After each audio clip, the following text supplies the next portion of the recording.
الله أكبر.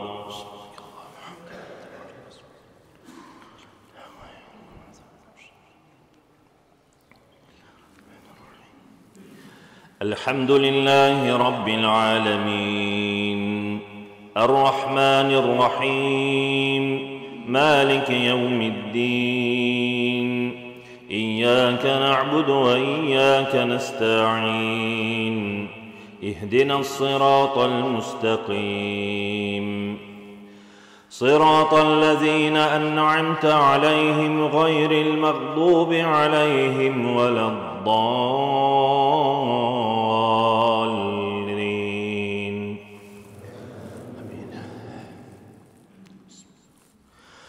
لن تنالوا البر حتى تنفقوا مما تحبون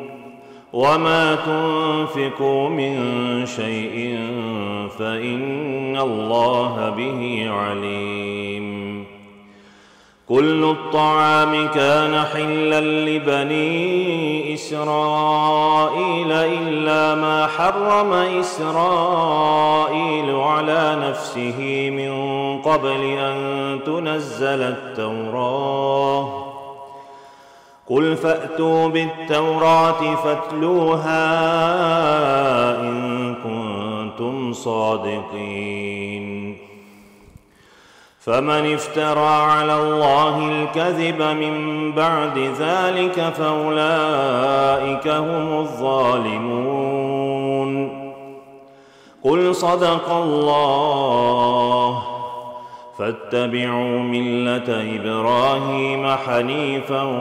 وما كان من المشركين. إن أول بيت وضع للناس للذي ببكة مباركا وهدى للعالمين فيه آيات بينات مقام إبراهيم ومن دخله كان آمنا ولله على الناس حج البيت من استطاع إليه سبيلا ومن كفر فإن الله غني عن العالمين. قل يا أهل الكتاب لم تكفرون بآيات الله والله شهيد على ما تعملون. قل يا أهل الكتاب لم تصدون عن سبيل الله من آمن تبغونها عوجا وأنتم شهداء وما الله بغافل عما تعملون. يا أيها الذين آمنوا إن تطيعوا فريقا من الذين أوتوا الكتاب يردوكم بعد إيمانكم كافرين. وكيف تكفرون وأنتم تتلى عليكم آيات الله وفيكم رسوله ومن يعتصم بالله فقد هدي إلى صراط مستقيم. يا أيها الذين آمنوا اتقوا الله حق تقاته ولا تموتن إلا وأنتم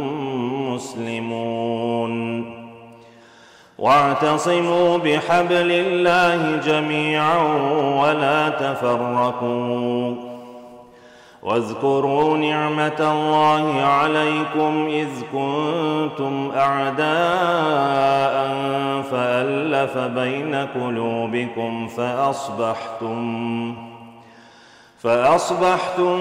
بنعمته إخوانا وكنتم على شفا حفرة من النار فأنقذكم منها كذلك يبين الله لكم آياته لعلكم تهتدون ولتكن منكم أمة يدعون إلى الخير ويأمرون بالمعروف وينهون عن المنكر وأولئك هم المفلحون ولا تكونوا كالذين تفرقوا واختلفوا من بعد ما جاءهم البينات وأولئك لهم عذاب عظيم يوم تبيض وجوه وتسود وجوه فأما الذين اسودت وجوههم أكفرتم بعد إيمانكم فذوقوا العذاب بما كنتم تكفرون وأما الذين ابيضت وجوههم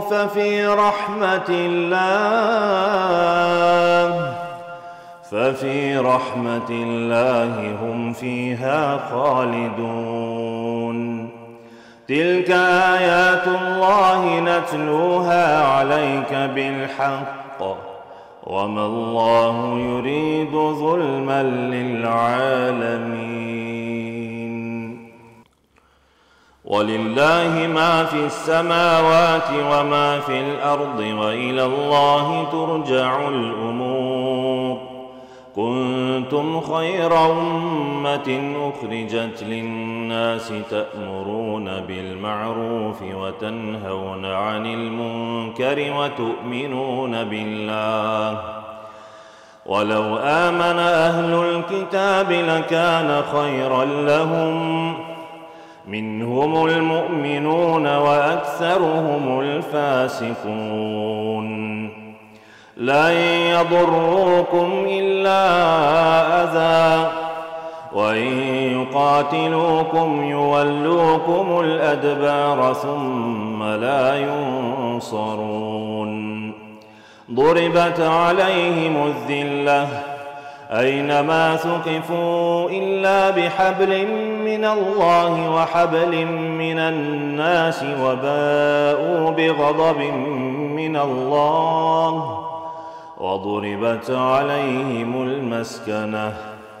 ذلك بأنهم كانوا يكفرون بآيات الله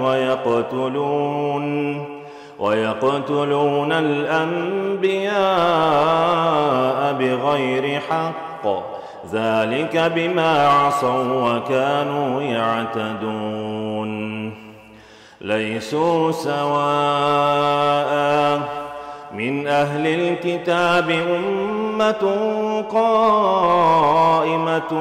يتلون آيات الله آناء الليل وهم يسجدون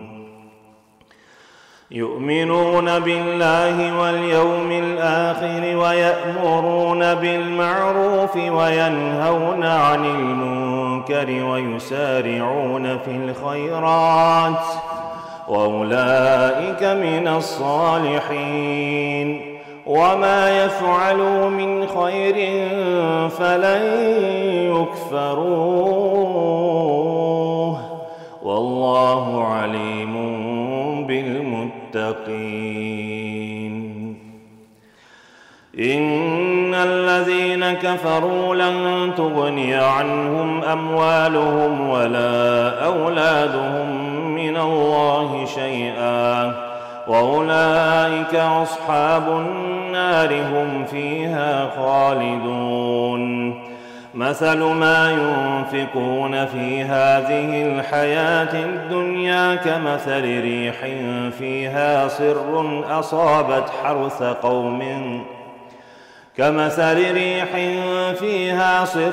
أصابت حرث قوم ظلموا أنفسهم فأهلكت وما ظلمهم الله ولكن أنفسهم يظلمون يا أيها الذين آمنوا لا تتخذوا بطانة من دونكم لا يألونكم خبالا ودوا ما عنتم قد بدت البغضاء من أفواههم وما تخفي صدورهم أكبر قد بينا لكم الآيات إن كنتم تعقلون قد بينا لكم الآيات إن كنتم تعقلون ها أنتم أولئك تحبونهم ولا يحبونكم وتؤمنون بالكتاب كله وإذا لقوكم قالوا آمنا وإذا لقوكم قالوا آمنا وإذا خلوا عضوا عليكم الأنامل من الغيظ قل موتوا بغيظكم إن الله عليم بذات الصدور إن تمسسكم حسنة تسؤهم وإن تصبكم سيئة يفرحوا بها وإن تصبروا وتتقوا لا يضركم كيدهم شيئا إن الله بما يعملون محيط وإذ غدوت من أهلك تبوئ المؤمنين مقاعد للقتال والله سميع عليم إذ هم الطائفتان منكم أن تفشلا والله وليهما وعلى الله فليتوكل المؤمنون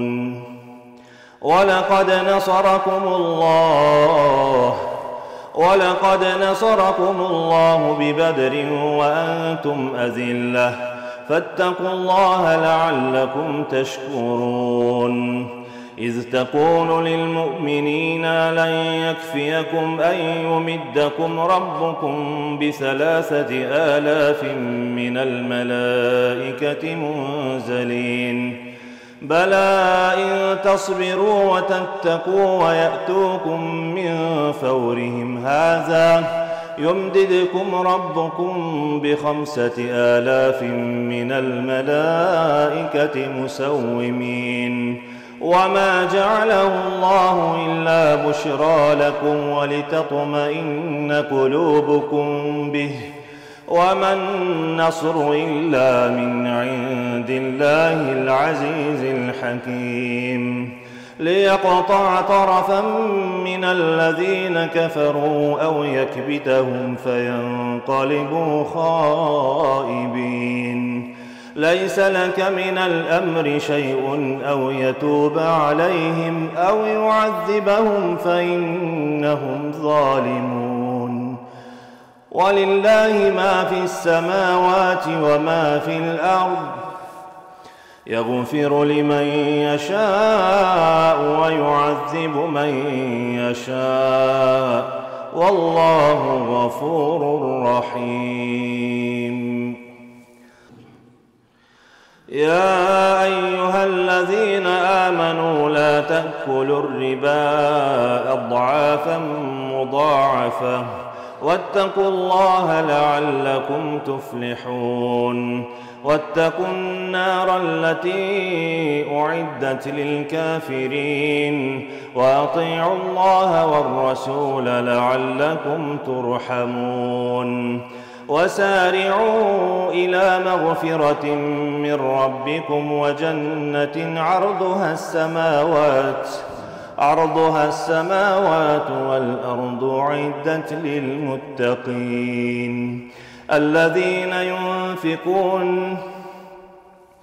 الذين ينفقون في السراء والضراء والكاظمين الغيظ والعافين عن الناس والله يحب المحسنين والذين إذا فعلوا فاحشة أو ظلموا أنفسهم ذكروا الله فاستغفروا لذنوبهم ومن يغفر الذنوب إلا الله ولم يصروا على ما فعلوا وهم يعلمون أولئك جزاؤهم مغفرة من ربهم وجنات تجري من تحتها الأنهار خالدين فيها ونعم أجر العاملين قد خلت من قبلكم سنن فسيروا في الأرض فانظروا كيف كان عاقبة المكذبين هذا بيان للناس وهدى وموعظة للمتقين ولا تهنوا ولا تحزنوا وأنتم الأعلون إن كنتم مؤمنين إن يمسسكم قرح فقد مس القوم قرح مثله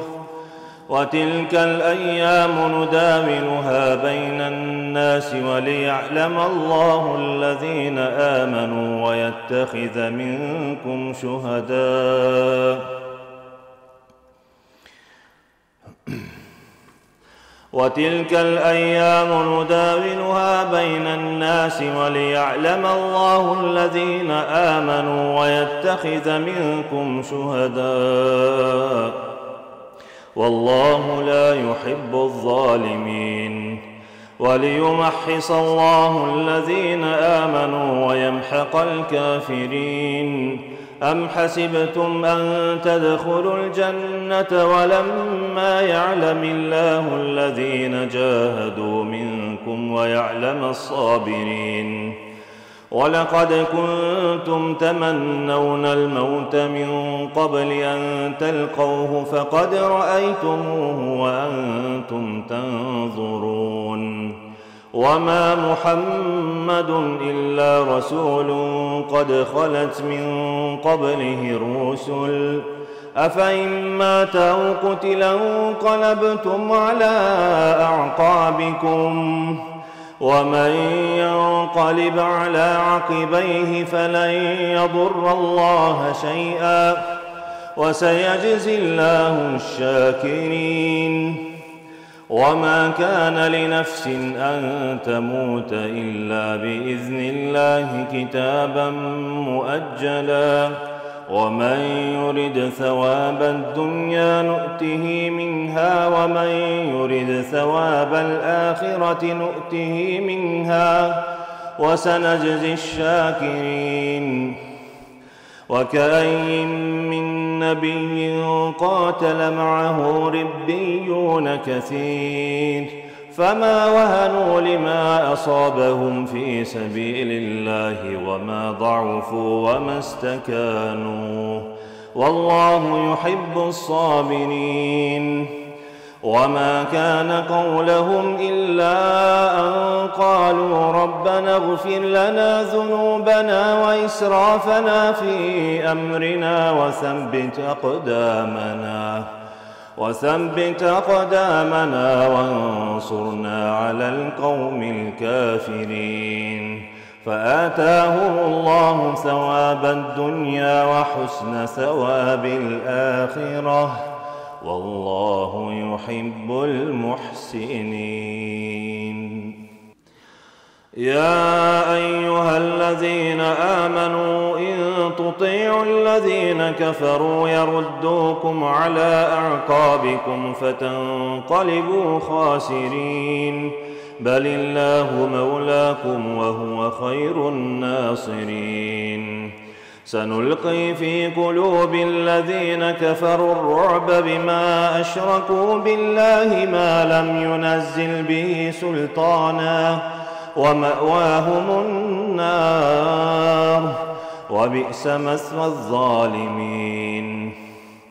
ولقد صدقكم الله وعده إذ تحسونهم بإذنه حتى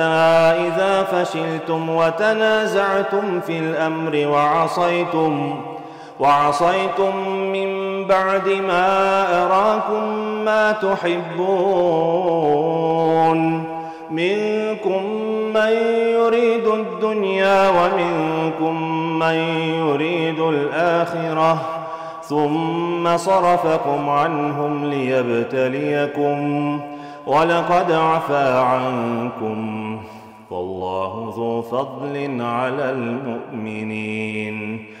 إذ تصعدون ولا تلوون على أحد والرسول يدعوكم في أخراكم فأثابكم غما بغم لكي لا تحزنوا على ما فاتكم ولا ما أصابكم والله خبير بما تعملون ثم أنزل عليكم من بعد الغم أمنة نعاسا يغشى طائفة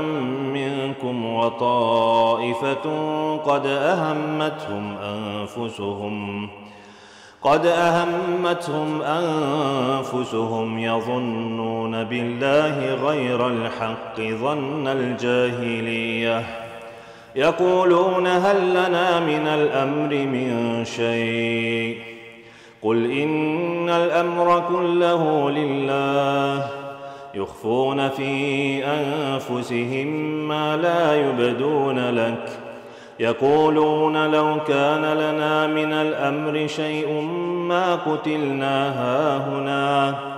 قل لو كنتم في بيوتكم لبرز الذين كتب عليهم القتل إلى مضاجعهم وليبتلي الله ما في صدوركم وليمحص ما في قلوبكم والله عليم بذات الصدور إن الذين تولوا منكم يوم التقى الجمعان إنما استزلهم الشيطان ببعض ما كسبوا ولقد عفى الله عنهم إن الله غفور حليم يا أيها الذين آمنوا لا تكونوا كالذين كفروا وقالوا لإخوانهم إذا ضربوا في الأرض أو كانوا غزا لو كانوا عندنا ما ماتوا وما قتلوا ليجعل الله ذلك حسرة في قلوبهم والله يحيي ويميت والله بما تعملون بصير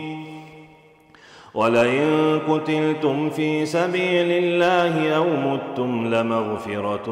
من الله ورحمة خير مما يجمعون ولئن متم أو قتلتم لإلى الله تحشرون فبما رحمة من الله لنت لهم ولو كنت فظا غليظ القلب لانفضوا من حولك فاعف عنهم واستغفر لهم وشاورهم في الأمر فإذا عزمت فتوكل على الله إن الله يحب المتوكلين إن ينصركم الله فلا غالب لكم وإن يخذلكم فمن ذا الذي ينصركم من بعده وعلى الله فليتوكل المؤمنون وما كان لنبي أن يغل ومن يغل يأت بما غل يوم القيامة ثم توفى كل نفس ما كسبت وهم لا يظلمون أفمن اتبع رضوان الله كمن باء بسخط من الله ومأواه جهنم وبئس المصير هم درجات عند الله والله بصير بما يعملون لقد من الله على المؤمنين إذ بعث فيهم رسولا من أنفسهم يتلو عليهم آياته ويزكيهم ويعلمهم الكتاب والحكمة وإن كانوا من قبل لفي ضلال مبين. أولما أصابتكم مصيبة قد أصبتم مثليها قلتم أنى هذا قل هو من عند أنفسكم إن الله على كل شيء قدير. وما أصابكم يوم التقى الجمعان فبإذن الله وليعلم الذين نافقوا. وقيل لهم تعالوا قاتلوا في سبيل الله أو ادفعوا. قالوا لو نعلم قتالا لاتبعناكم هم للكفر يومئذ أقرب منهم للإيمان يقولون بأفواههم ما ليس في قلوبهم والله أعلم بما يكتمون. الذين قالوا لإخوانهم وقعدوا لو أطاعونا ما قتلوا قل فادرءوا عن أنفسكم الموت إن كنتم صادقين. ولا تحسبن الذين قتلوا في سبيل الله أمواتا بل أحياء عند ربهم يرزقون فرحين بما آتاهم الله من فضله ويستبشرون بالذين لم يلحقوا بهم من خلفهم ألا خوف عليهم ولا هم يحزنون يستبشرون بنعمة من الله وفضل وأن الله لا يضيع أجر المؤمنين الذين استجابوا لله والرسول من بعد ما أصابهم القرح للذين أحسنوا منهم واتقوا أجر عظيم. الذين قال لهم الناس إن الناس قد جمعوا لكم فاخشوهم فزادهم إيمانا وقالوا حسبنا الله ونعم الوكيل. فانقلبوا بنعمة من الله وفضل لم يمسسهم سوء واتبعوا رضوان الله والله ذو فضل عظيم. إنما ذلكم الشيطان يخوف أولياءه فلا تخافوهم وخافوني إن كنتم مؤمنين. ولا يحزنك الذين يسارعون في الكفر إنهم لن يضروا الله شيئا يريد الله ألا يجعل لهم حظا في الآخرة ولهم عذاب عظيم. إن الذين اشتروا الكفر بالإيمان لن يضروا الله شيئا ولهم عذاب أليم. ولا يحسبن الذين كفروا أنما نملي لهم خير لأنفسهم إنما نملي لهم ليزدادوا إثما ولهم عذاب مهين. ما كان الله ليذر المؤمنين على ما أنتم عليه حتى يميز الخبيث من الطيب وما كان الله ليطلعكم على الغيب ولكن الله يجتبي من رسله من يشاء فآمنوا بالله ورسله وإن تؤمنوا وتتقوا فلكم أجر عظيم ولا يحسبن الذين يبخلون بما آتاهم الله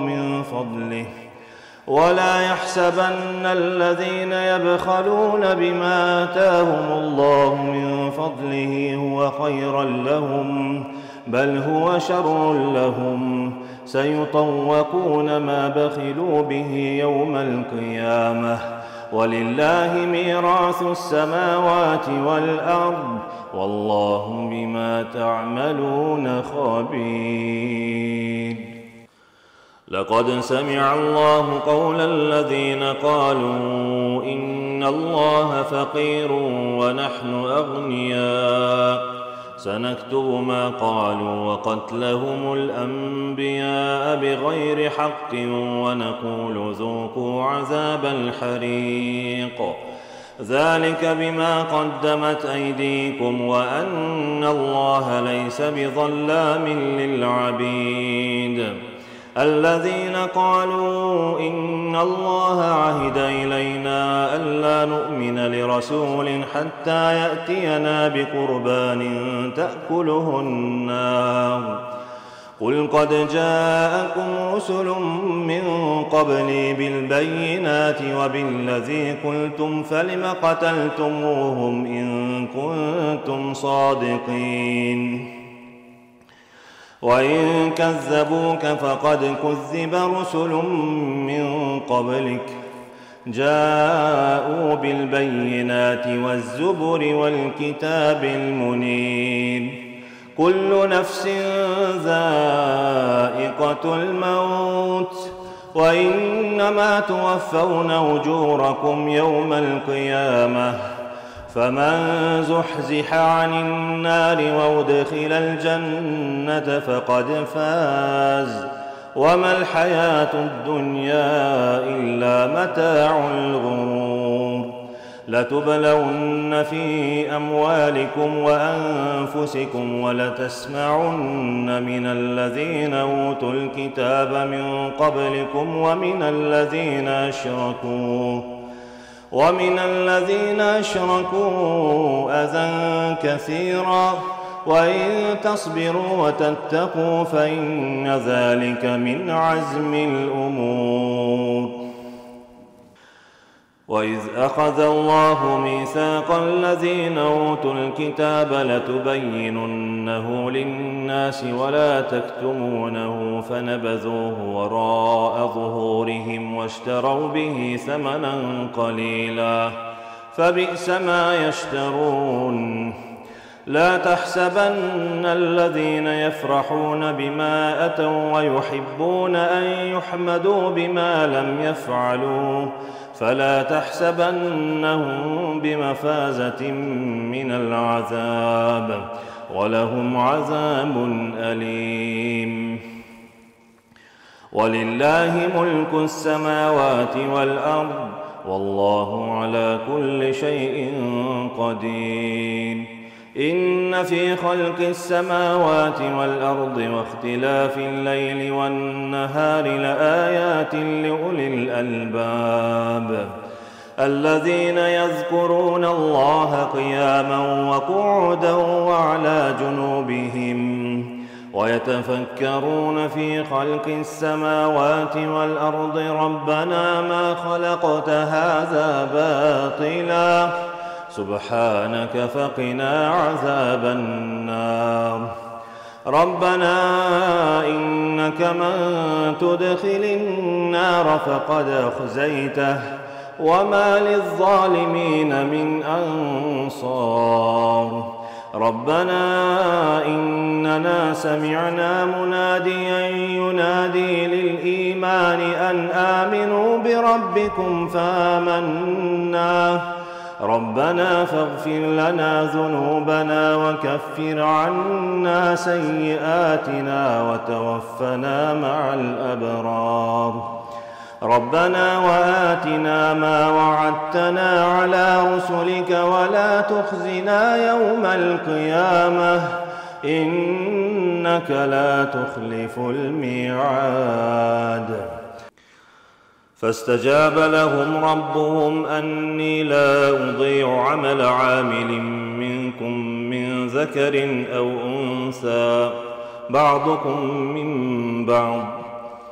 فالذين هاجروا وأخرجوا من ديارهم وأوذوا في سبيلي وقاتلوا وقتلوا لأكفرن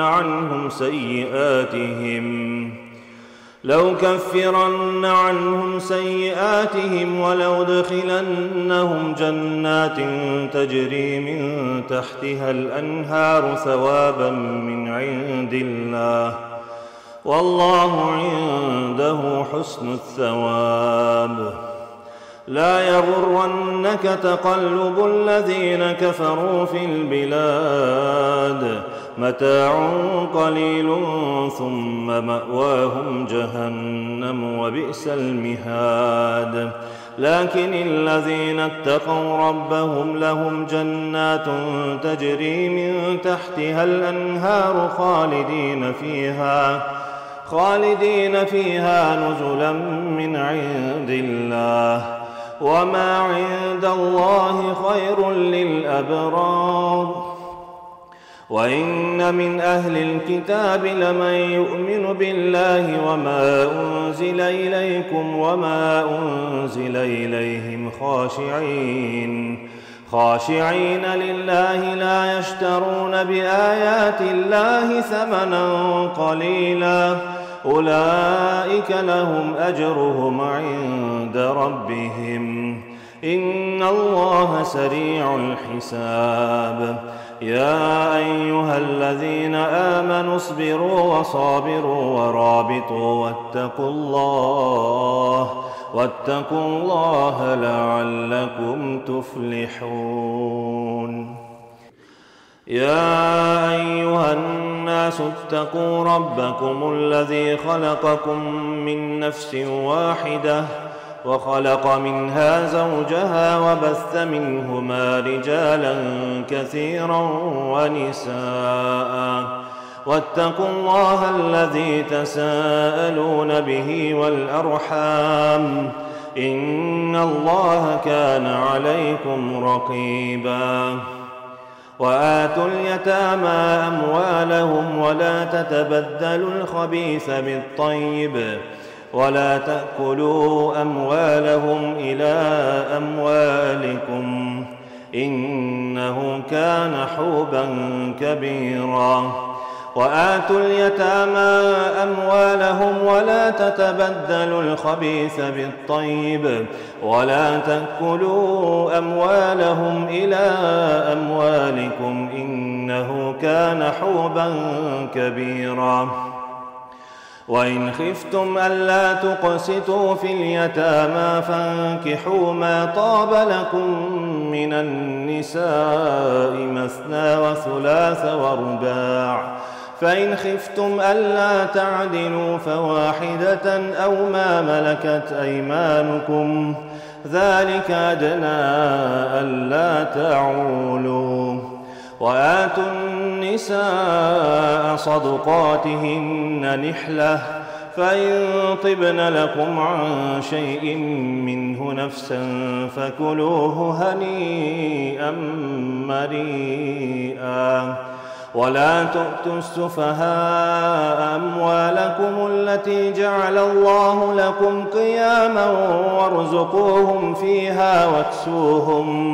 واكسوهم وقولوا لهم قولا معروفا. وابتلوا اليتامى حتى إذا بلغوا النكاح فإن آنستم منهم رشدا فادفعوا إليهم أموالهم ولا تأكلوها إسرافا وبدارا أن يكبروا. ومن كان غنيا فليستعفف ومن كان فقيرا فليأكل بالمعروف. فإذا دفعتم إليهم أموالهم فاشهدوا عليهم وكفى بالله حسيبا. للرجال نصيب مما مما ترك الوالدان والأقربون، وللنساء نصيب مما ترك الوالدان والأقربون مما قل منه أو كثر نصيبا مفروضا. وإذا حضر القسمة أولو القربى واليتامى والمساكين فارزقوهم منه وقولوا لهم قولا معروفا.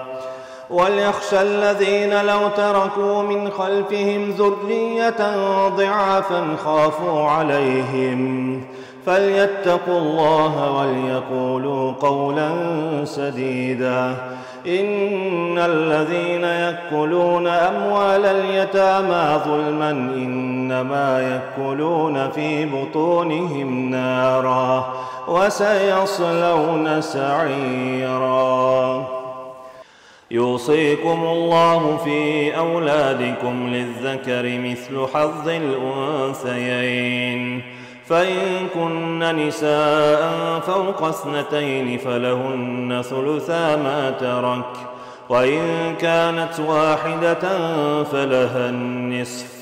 ولأبويه لكل واحد منهما السدس مما ترك إن كان له ولد، فإن لم يكن له ولد وورثه أبواه فلأمه الثلث، فإن كان له إخوة فلأمه السدس من بعد وصية يوصي بها أو دين. آباؤكم وأبناؤكم لا تدرون أيهم أقرب لكم نفعا فريضة من الله إن الله كان عليما حكيما. ولكم نصف ما ترك أزواجكم إن لم يكن لهن ولد، فإن كان لهن ولد فلكم الربع مما تركن من بعد وصية يوصين بها أو دين، ولهن الربع مما تركتم إن لم يكن لكم ولد، فإن كان لكم ولد فلهن الثمن مما تركتم من بعد وصية توصون بها أو دين. وإن كان رجل يورث كلالة أو امرأة وله أخ أو أخت فلكل واحد منهما السدس، فإن كانوا أكثر من ذلك فهم شركاء في الثلث من بعد وصية يوصى بها أو دين غير مضار، وصية من الله والله عليم حليم. تلك حدود الله، ومن يطع الله ورسوله يدخله جنات تجري من تحتها الأنهار خالدين فيها وذلك الفوز العظيم. ومن يعص الله ورسوله ويتعد حدوده يدخله نارا خالدا فيها وله عذاب مهين. واللاتي يأتين الفاحشة من نسائكم فاستشهدوا عليهن 4 منكم، فإن شهدوا فأمسكوهن في البيوت حتى يتوفاهن الموت أو يجعل الله لهن سبيلا. واللذان يأتيانها منكم فآذوهما، فإن تابا وأصلحا فأعرضوا عنهما إن الله كان توابا رحيما. إنما التوبة على الله للذين يعملون السوء بجهالة ثم يتوبون من قريب فأولئك يتوب الله عليهم وكان الله عليما حكيما. وليست التوبة للذين يعملون السيئات حتى إذا حضر أحدهم الموت قال إني تبت الآن، ولا الذين ولا الذين يموتون وهم كفار أولئك أعتدنا لهم عذابا أليما. يا أيها الذين آمنوا لا يحل لكم أن ترثوا النساء كرها ولا تعضلوهن لتذهبوا ببعض ما آتيتموهن إلا أن يأتين بفاحشة مبينة وعاشروهن بالمعروف فإن كرهتموهن فعسى أن تكرهوا شيئا ويجعل الله فيه خيرا كثيرا. وإن أردتم استبدال زوج مكان زوج وآتيتم إحداهن قنطارا فلا تأخذوا منه شيئا أتأخذونه بهتانا وإثما مبينا. وكيف تأخذونه وقد أفضى بعضكم إلى بعض وأخذن منكم ميثاقا غليظا. ولا تنكحوا ما نكح آباؤكم من النساء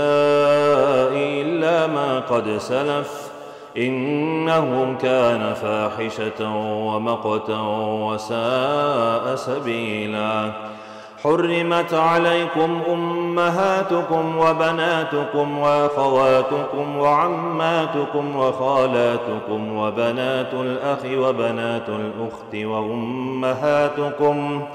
وأمهاتكم اللاتي أرضعنكم وأخواتكم من الرضاعة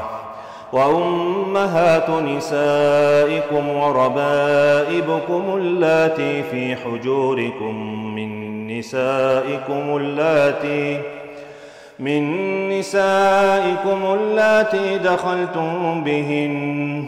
فإن لم تكونوا دخلتم بهن فلا جناح عليكم وحلائل أبنائكم الذين من أصلابكم وأن تجمعوا بين الأختين إلا ما قد سلف إن الله كان غفورا رحيما.